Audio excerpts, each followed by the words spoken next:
গতকাল পূর্ব ধলায় একটা দুঃখজনক ঘটনা ঘটেছে, সেই জন্য আমরা অত্যন্ত মর্মাহত। আমি আশা করছি পুলিশ প্রশাসন যথাযথ আইন প্রয়োগ করে আইনি কাঠামোর মাধ্যমে দোষীদের শাস্তির বিধান করবেন।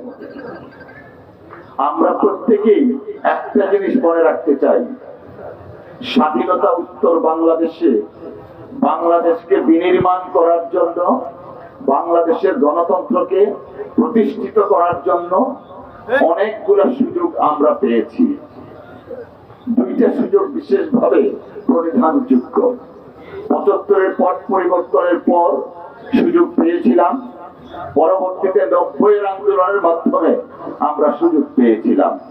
দুঃখজনক হলেও সত্য, বাংলাদেশ সেই সুযোগের সদ্ব্যবহার করতে পারেনি বা করা হয়নি।